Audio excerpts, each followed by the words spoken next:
Imagine this scenario. It's 2:17 a.m. The outside temperature has dropped to 14 degrees Fahrenheit. Your phone battery is at 9%, and the power has been out for 6 straight hours. No heat, no signal, no fuel, no ATM. The street lights are dead. The refrigerator is warming, and your thermostat reads a number that is falling faster than you expected. Here's the shocking truth most people never consider. Your home is not a shelter once the grid goes down. It's a slow-moving freezer designed to drain your body heat. Inside your house, right now, lives a silent heat thief. It moves through your floors, your windows, your walls. It doesn't knock. It doesn't warn you. It simply takes. Heat naturally flows from warm areas to cold ones. That's not a theory. That's thermodynamics. And in an unheated home, indoor temperatures can drop by 2 to 3 degrees per hour depending on insulation and wind exposure. That means the difference between comfortable and dangerous can happen before sunrise. Your body is now fighting a losing battle against conduction and convection. You fall asleep thinking you're safe. The mistake feels logical. This is where people die. It feels harmless. It isn't. In the first 6 hours, your home still feels like protection. You're wearing a hoodie, maybe wrapped in a blanket, pacing around waiting for the lights to come back. You assume this is temporary. Everyone does. But every square foot of your house is bleeding warmth into the night air. The floors become cold sinks that pull heat directly from your feet through conduction. The windows radiate your body heat outward like open vents. The walls become bridges for your survival energy to escape into the darkness. You are warming the night more than you're warming yourself. And here's the part that will make you angry when you realize how simple this was. Most people never isolate themselves into one room. They try to heat the entire house with body warmth. Candles, movement, false hope. But the silent heat thief loves empty space. Every cubic foot of air you aren't actively warming becomes another sponge absorbing your heat output. Your body produces roughly 300 to 400 BTUs per hour at rest. A typical living room can lose that much heat in minutes when temperatures outside are below freezing. You're trying to outpace physics with optimism. Hope is not insulation. Now your phone reads 6%. Your breath is starting to fog. The silence inside the house feels heavier than before.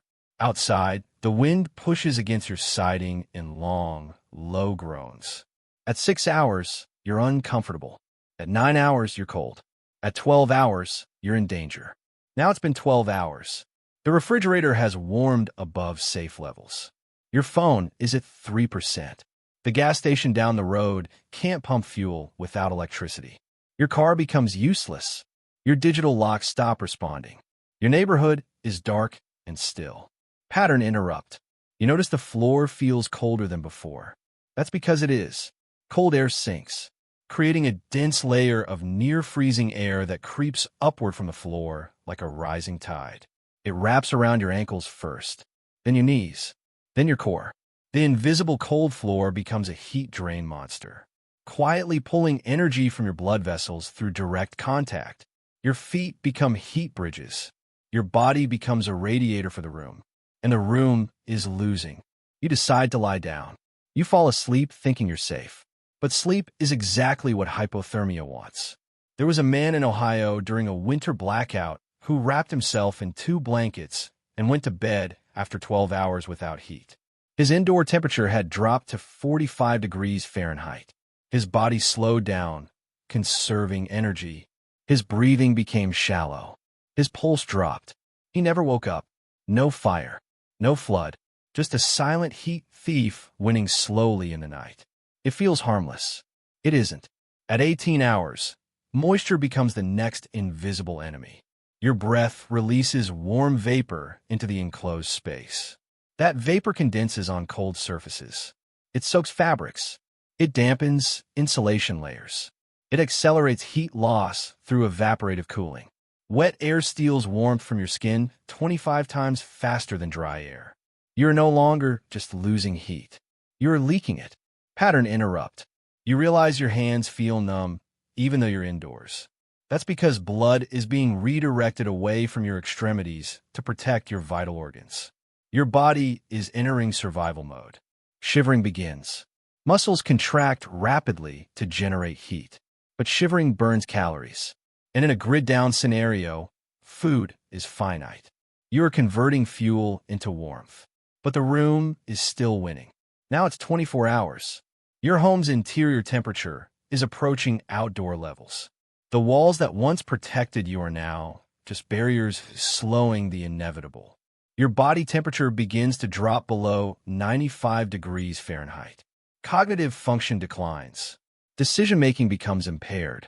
You may feel warm suddenly, even as your core temperature continues to fall. This is where people die. The mistake feels logical. You remove a layer because you feel hot. But paradoxical undressing is a known symptom of hypothermia. Blood vessels near the skin dilate, creating a false sensation of warmth while your core continues to cool. You're not recovering. You're shutting down. Pattern interrupt. Your flashlight flickers. Battery drain becomes the next monster in the room. Cold temperatures reduce battery efficiency dramatically. At freezing conditions, alkaline batteries can lose up to 50% of their usable capacity. Your last reliable light source dims not because it's empty, but because the cold is choking its chemical reaction. Darkness increases panic. Panic increases respiration. Respiration increases moisture. Moisture increases heat loss. And the cycle tightens. Your survival clock is not measured in days. It's measured in degrees per hour. Every surface in your home is now participating in heat theft. The ceiling radiates. The walls conduct. The floor absorbs. The air circulates. Even your furniture becomes a passive heat sink. You are surrounded by slow, invisible drains. You fall asleep thinking you're safe. It feels harmless. It isn't. By 30 hours, your movement's slow. By 36, confusion begins. By 48, coordination fails. Simple decisions become puzzles. Standing up becomes effort. Holding a flashlight becomes a task. You may stop shivering entirely. That's not a good sign. It means your body has run out of energy to fight back. Your internal furnace is going dark. This is where people die. Not in chaos, not in panic, but in quiet surrender to physics. Now you're awake again. Or at least, you think you are. Time has started to feel unreliable. Your phone died sometime during the night. And without that dim rectangle of certainty, minutes stretch into something shapeless. You don't remember when you fell asleep. You don't remember how long the lights have been out. And that's the next danger nobody talks about. Cognitive drift. As your core body temperature drops below 95 degrees Fahrenheit, your brain begins reducing energy usage in ways that feel subtle at first. You reread the same thought twice. You forget why you stood up. You move slower than you intend to. It feels harmless. It isn't. Your judgment is beginning to degrade. And here's the problem. The mistake feels logical. Hypothermia doesn't feel like freezing to death. It feels like fatigue, like sleepiness, like comfort, like surrender. You sit down for just a minute. You lean against the wall to conserve energy. You close your eyes because it feels easier. And every one of those decisions makes perfect sense in the moment. This is where people die, not because they didn't try, but because their brain convinced them they were safe. Pattern interrupt. You suddenly feel warmer. Your hands tingle. Your chest loosens. You think maybe your body is adapting. Maybe you're stabilizing. Maybe the worst is over. But it isn't. That sudden warmth is a warning sign. As your body loses its ability to maintain constriction in peripheral blood vessels, they begin to dilate. Warm blood rushes toward your skin. Heat leaves your core faster than before, but your nerves interpret it as relief. You might even start removing clothing. You may feel embarrassed later if someone finds you layered up indoors.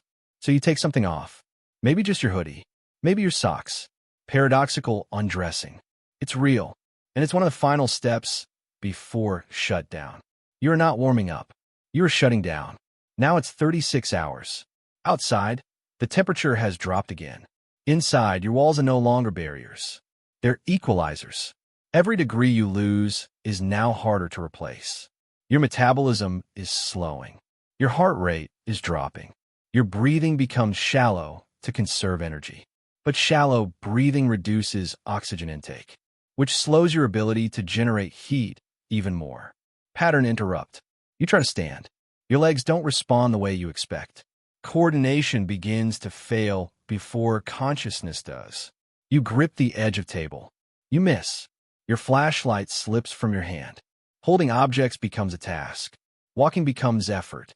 Your body is rationing movement because movement costs heat, and heat is something you no longer have to spare. Now the moisture in the room has turned against you. Condensation has soaked into fabrics. Your blanket feels heavier, cooler. Damp air increases thermal conductivity, meaning your skin loses warmth faster in moist environments than in dry ones. You are now leaking heat into the air with every breath, and you can't feel it happening. This is where people die. By 48 hours, your shivering may stop entirely. That's not a sign of recovery. It's the opposite. Shivering requires energy, and energy requires fuel. If you stop shivering, it means your internal furnace has run out of fuel to burn. Your muscles can no longer contract rapidly enough to create warmth. Your body has accepted the temperature drop. Your brain begins to detach from the urgency of the situation. You may become calm, euphoric even. You may feel safe for the first time since the outage began. You fall asleep thinking you're safe. The silent heat thief never rushes. It doesn't break windows. It doesn't kick in doors. It doesn't make noise. It just waits while physics does the work. Conduction through floors. Convection through air currents. Radiation through glass. Every surface becomes a participant in heat theft. Your couch absorbs warmth. Your mattress absorbs warmth. Your walls absorb warmth. Even the air around you becomes a conveyor belt carrying survival energy away from your skin. And the longer the grid stays down, the more efficient that process becomes. Because temperature difference drives transfer. The colder it gets outside, the faster it gets cold inside. You are not losing heat at a constant rate. You are losing it faster with every passing hour. Your survival clock is not measured in days. It's measured in degrees per hour. Let's recap fast. In 6 hours, your home begins bleeding heat faster than your body can replace it. In 12 hours, cold air layers form and begin draining warmth from your lower body. In 18 hours, moisture builds and accelerates cooling. In 24 hours, cognitive decline sets in and hypothermia becomes a real threat. In 36 hours, coordination and reasoning begin to fail. In 48 hours, your body may stop shivering altogether. Every stage feels manageable, until it suddenly isn't. You fall asleep thinking you're safe. The mistake feels logical. It feels harmless. It isn't. And when the grid fails, regret comes quietly. Subscribe before you need this.